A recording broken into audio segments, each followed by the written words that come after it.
بسم اللہ الرحمن الرحیم۔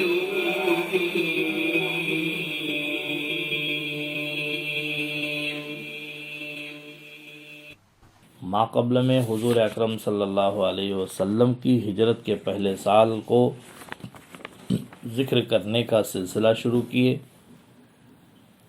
ابو امامہ اسعد بن زرارہ کی وفات کو ذکر کیا، پھر حضور اکرم صلی اللہ علیہ وسلم نے اپنا نقیب ان کو مقرر فرمایا، مہاجرین و انصار میں مواخات کا رشتہ قائم کیا، پھر اس کے بعد ایک سیاسی دستاویز لکھ کر مختلف شرائط اس پر قائم کیے اور تمام مدینہ کے باشندگوں سے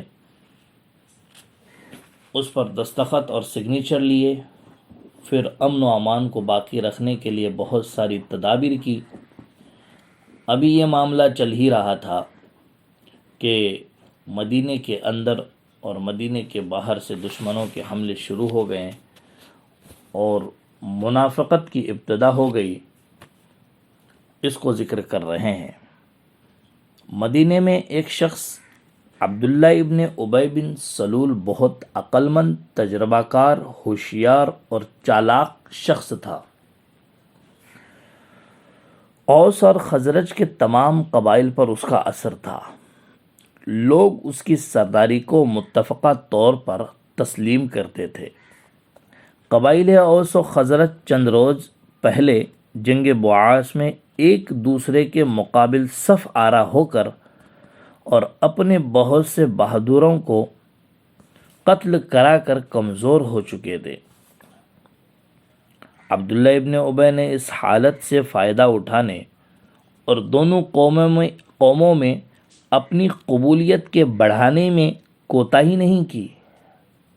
مدینہ والے ارادہ کر رہے تھے کہ عبداللہ ابن ابی کو تمام مدینہ کا افسر اعلیٰ یا بادشاہ بنا لے اور ایک عظیم الشان اجلاس ترتیب دے کر اس میں باقاعدہ طور پر عبداللہ ابن ابی کی سرداری کا اعلان کر دے۔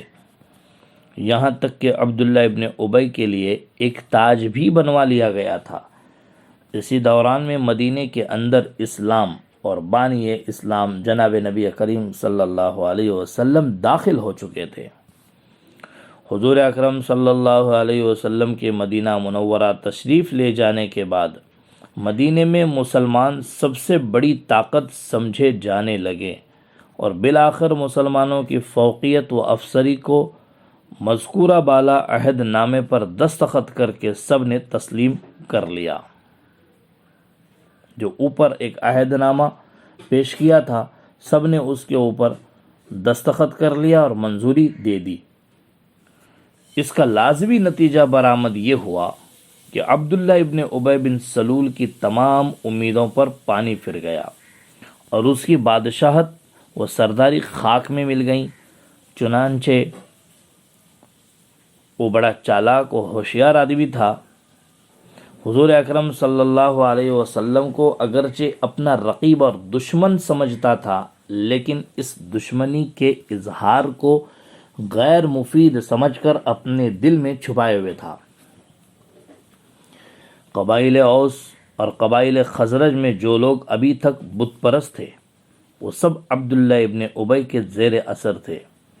قریش مکہ کو جب معلوم ہوا کہ حضور اکرم صلی اللہ علیہ وسلم اور ان کے رفقا مدینے میں پہنچ کر اطمینان کی زندگی بسر کرنے لگے اور مذہب اسلام کا دائرہ روز بروز وسیع ہو رہا ہے، تو انہوں نے سب سے پہلی شرارت اور شیطانی سازش یہ کی کہ عبداللہ ابن ابی اور مشرکین مدینہ کے پاس ایک تہدید آمیز پیغام بھیجا کہ تم نے ہمارے آدمی کو ہمارے مرضی کے خلاف اپنے یہاں ٹھہرا لیا ہے، مناسب یہ ہے کہ تم اس سے لڑو اور اپنے شہر سے نکال دو۔ اگر تم نے ایسا نہ کیا تو ہم پورے ساز و سامان کے ساتھ مدینے پر حملہ کریں گے، تمہارے جوانوں کو قتل کر دیں گے، تمہاری عورتوں پر متصرف ہو جائیں گے۔ اس پیغام کے پہنچنے پر عبداللہ ابن ابی نے تمام مشرکوں کو جمع کیا اور مکہ والوں کے اس پیغام سے مطلع کر کے سب کو لڑائی پر آمادہ کیا۔ اتفاقاً حضور اکرم صلی اللہ علیہ وسلم کو اس مجلس اور اس سازش کا حال معلوم ہوا۔ آپ صلی اللہ علیہ وسلم فوراً اس مجمع میں تشریف لے گئے اور لوگوں کو مخاطب کر کے کہا کہ قریش مکہ نے تم کو دھوکہ دینا چاہا ہے۔ اگر تم ان کی دھمکی اور دھوکے میں آ گئے تو بہت نقصان اٹھاؤ گے۔ تمہارے لیے بہتر یہ ہے کہ تم ان کو صاف جواب دے دو اور اپنے عہد و قرار پر جو ہمارے ساتھ ہو چکا ہے قائم رہو۔ اگر قریش نے مدینے پر حملہ کیا تو ہم کو ان کا مقابلہ کرنا اور لڑنا بہت آسان ہوگا، کیونکہ سب متفقہ طور پر ان کے سامنے آئیں گے۔ لیکن اگر تم مسلمانوں سے لڑے تو اپنے ہی ہاتھوں سے اپنے بیٹوں، بھائیوں اور رشتہ داروں کو قتل کرو گے اور برباد ہو جاؤ گے۔ حضور اکرم صلی اللہ علیہ وسلم کی یہ بات سن کر تمام مجمع نے تائید کی اور اسی وقت تمام مجمع منتشر ہو گیا۔ عبداللہ ابن ابی دیکھتا کہ دیکھتا رہ گیا۔ اسی سال مسجد میں نمازیوں کو بلانے اور مجتمع کرنے کے لیے اذان شروع ہوئی۔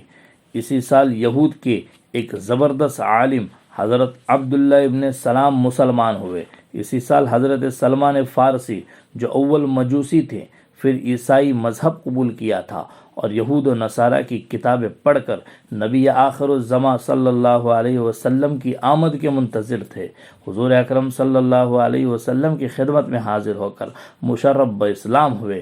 اسی سال زکوٰۃ فرض ہوئی۔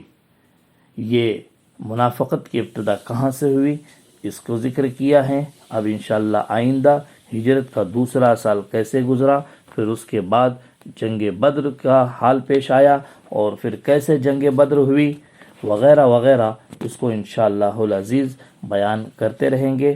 اس سے پہلے انشاءاللہ یہ کوشش کریں گے کہ اسی سال یعنی ہجرت کے پہلے سال مسجد میں نمازیوں کو بلانے کے لیے اذان کیسے شروع ہوئی اور حضرت سلمان فارسی رضی اللہ تعالیٰ عنہ اسلام کیسے لائے، کب لائے اور کتنے حالات سے گزرے، اس کو انشاءاللہ ایک قسط میں آئندہ قسط میں بیان کریں گے انشاءاللہ، اور اس کے بعد ہجرت کا دوسرا سال اور جنگ بدر کے واقعے کو ذکر کرنا شروع کریں گے۔